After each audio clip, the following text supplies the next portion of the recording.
We've made it to the end of Season 2, and what a time it was. Time to have a quick look back at what we've learned over the past few months, not only about the show, but about ourselves. Hi, I'm Torin, and welcome to Torin Loves the Simpsons. This video is intended as a recap for the individual episode reviews I did for the entire second season of The Simpsons, so I recommend watching some or all of those first if you haven't already. I'm also still playing with the format of the season recaps, so it might not go the same as last season's recap, and that's okay. This season was funnier than I thought it'd be.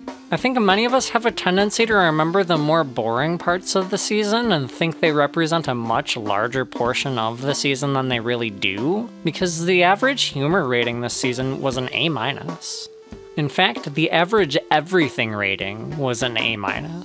Humor, plot, and final ratings literally all averaged out to A- across the season. And you know what?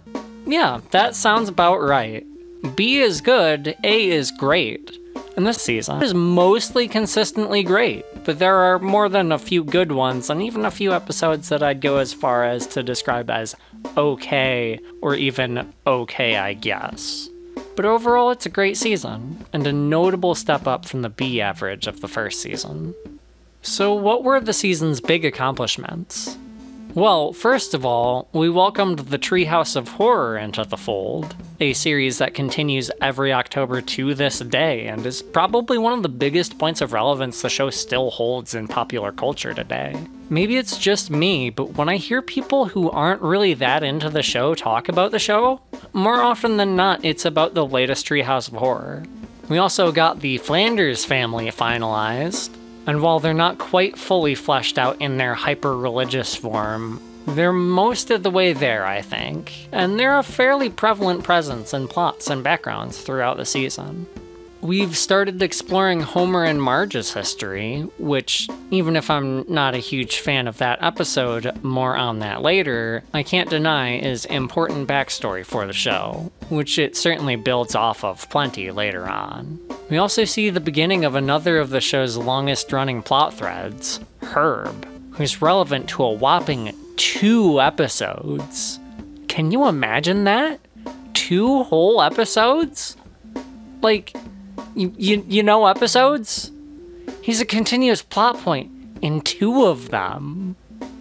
We've also added such classic moments and icons to the show's zeitgeist, such as You Are Lisa Simpson, and Blinky the Fish, and Phil Hartman's classic characters, whom you may remember from such episodes as Bart Gets Hit by a Car, and Homer vs. Lisa and the 8th Commandment. The show got a lot done this season, I gotta say.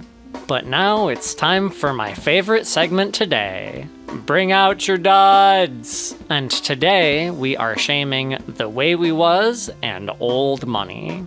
The former is uncomfortable and problematic in how it depicts Homer and Marge, and the latter is just kind of boring. We have better duds than last time though. I didn't have to watch another Homer's Night Out this season, and I'm grateful for that.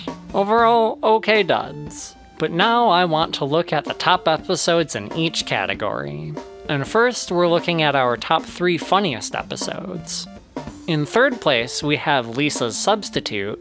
In second, we have One Fish, Two Fish, Blowfish, Bluefish. And reigning supreme, we have Brush with Greatness. As for our top 3 storytelling episodes, third place is a real tough call, but I'm gonna have to give it to Two Cars in Every Garage and an episode title I don't feel like finishing, while second goes to Bart vs. Thanksgiving, and first goes to Lisa's Substitute, the greatest plot in the entire series. In the overall category, third place belongs to Two Cars, second goes to Brush with Greatness, and of course, Lisa's Substitute takes first place. Next, I'd like to talk about the writers. We technically lost Mimi Pond as a writer, but her contribution, as great as it was a one-off and she was never a staff writer. But we're seeing new faces in Jeff Martin and David M. Stern, who would both stick around for a while, as well as several one-off or very occasional contributors such as Ken Levine, David Isaacs, Nell Scovell, Steve Papoon, and Brian K. Roberts. I also want to highlight the impressive glow-up of one John Vitti, whom I trashed in last season's recap, but who did great work this season. Now for the top writers in each category. The rules I laid forth last time still apply, where I'm considering each solo writer and each distinct group of writers as their own separate entries. So to point to the same example writer as last time, John Swartzwelder's episodes he wrote on his own are categorically separate from his co-write with Sam Simon. I swear he personally isn't the reason why I do it that way. He's just an easy writer to point to as an example because he wrote so many episodes. With that out of the way, for humor writers, third place goes to Nell Scovell for One Fish, Two Fish, Blowfish, Bluefish. Second goes to the duo of Sam Simon and John Swartzwelder for Two Cars in Every Car Hole. And first goes to Brian K. Roberts for Brush with Greatness.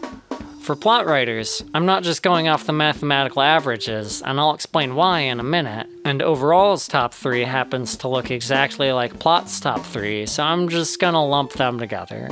I'm giving third place to Brian K. Roberts, second to the duo of Sam Simon and John Swartzwelder, and first place to John Vitti for Simpson and Delilah, Bart's Dog Gets an F, and Lisa's Substitute.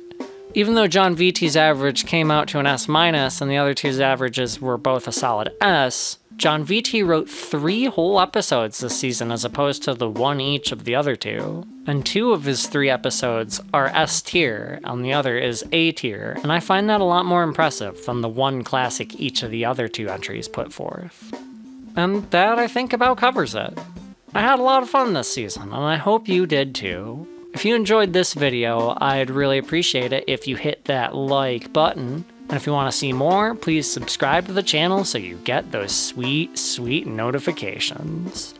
I'd love to hear your thoughts on the season down in the comments. And up next, we'll be looking at Season 3, Episode 1, Stark Raving Dad. So I will see you in that video.